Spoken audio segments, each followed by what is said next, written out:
Gather round, dear listener, for the tale of one of the greatest heroes ever to walk the earth. Hercules, son of Zeus, the mightiest of gods, and a mortal woman named Alcmene. His life was marked by great challenges, boundless strength, and a destiny shaped by both gods and men. But his story is more than just one of strength. It is a story of redemption, a quest for forgiveness, and, ultimately, ascension to the heavens. Our tale begins long before the hero was born. Zeus, the king of the gods, had a wandering eye and many children. One night, he descended from Olympus and seduced the beautiful mortal Alcmene. From this union, Hercules was born. But Hera, the wife of Zeus, was filled with rage and jealousy. How could her husband father yet another child with a mortal? When Hercules was still an infant, Hera sent 2 serpents to kill him as he lay in his cradle. But even as a baby, Hercules was no ordinary child. With his bare hands, he strangled the serpents, showing strength beyond measure. This act would be the first of many demonstrations of his divine gifts, but also a foreshadowing of the trials he would face at the hands of Hera. As he grew, Hercules became a man of immense strength and courage. His feats were celebrated, and he became a favorite among mortals and gods alike. However, Hera's hatred for him never waned.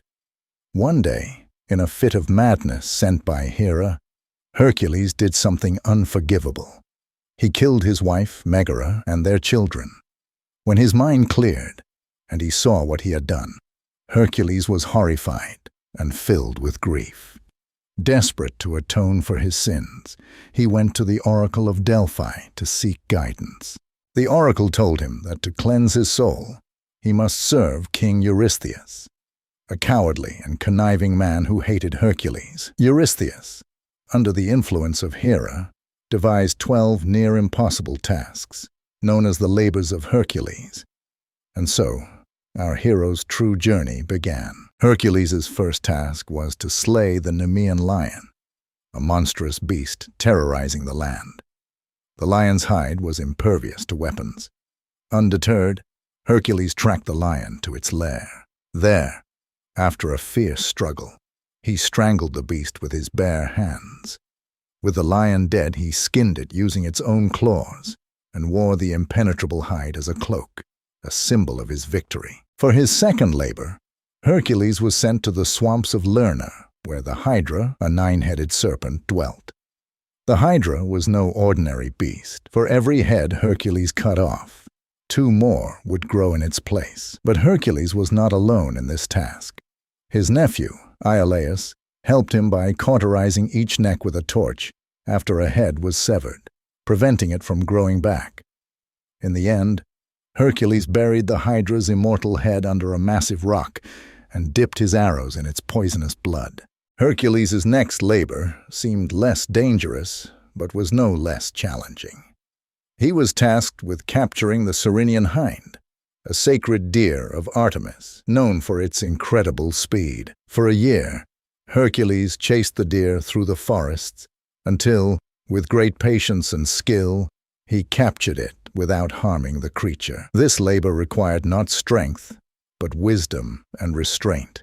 Hercules was then sent to capture the Erymanthian boar, a gigantic beast known for ravaging the countryside. Hercules chased the boar through the snow-covered mountains of Arcadia, eventually trapping it in a deep snowdrift.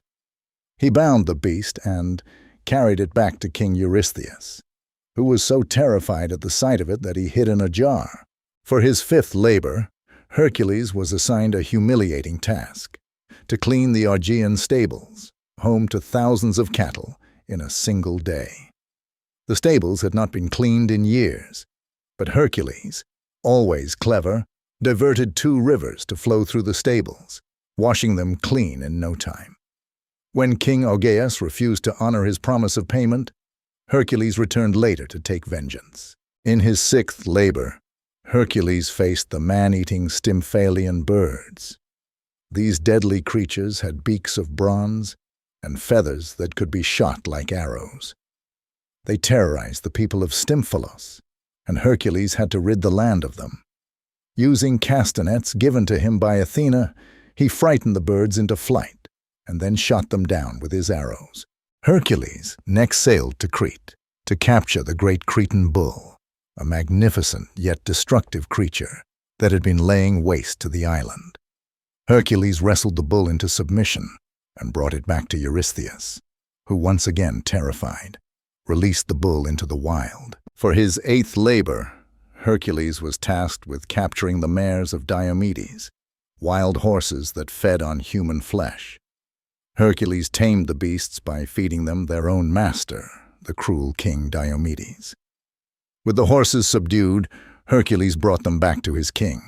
Hercules was then sent to retrieve the belt of Hippolyta, the queen of the Amazons, for the daughter of King Eurystheus. Hippolyta admired Hercules and was willing to give him the belt peacefully. However, Hera, disguised as an Amazon, stirred up trouble, causing the Amazons to attack. In the ensuing battle, Hercules slew Hippolyta and took her belt. The 10th labor sent Hercules to the end of the known world, where he had to steal the cattle of Geryon, a fearsome giant with 3 bodies. After killing Geryon and his guard dog Orthrus, Hercules drove the cattle back to Greece, overcoming numerous challenges along the way, including crossing the desert and facing more of Hera's wrath. Now, Hercules faced a nearly impossible task: to retrieve the golden apples from the garden of the Hesperides, which were guarded by a 100-headed dragon. Hercules first had to find the location of the garden, a secret kept by the gods. He sought the help of Atlas, who held the heavens on his shoulders. Hercules offered to take the heavens for a moment, allowing Atlas to retrieve the apples. But when Atlas tried to leave Hercules with the burden, the hero cleverly tricked him into taking it back, securing the apples. The final labor was the most terrifying of all. Hercules had to descend into the underworld and bring back Cerberus, the monstrous 3-headed guard dog of Hades. Armed with nothing but his strength, Hercules wrestled Cerberus into submission and brought him to Eurystheus, completing his final labor. And so, after years of unimaginable challenges, Hercules had completed the 12 labors.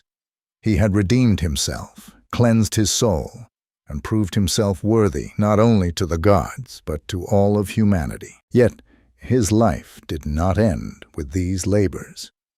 In the years that followed, Hercules continued to embark on new adventures, facing more trials and finding love once more. However, his mortal life was destined to end tragically. Through treachery, he was poisoned by his wife Deianira, who was tricked into thinking she could keep his love through a magical garment. The poison burned Hercules' flesh, and as his agony became unbearable, he chose to end his suffering by building his own funeral pyre. As the flames consumed him, something miraculous happened. His mortal half was burned away, but his divine essence ascended to Olympus. There, Zeus welcomed him with open arms, and even Hera, finally reconciled, gave him her daughter Hebe as his wife. Hercules, once burdened by the weight of his labors, was now a god, immortal and forever honored among the stars. And thus ends the tale of Hercules, the greatest of all heroes.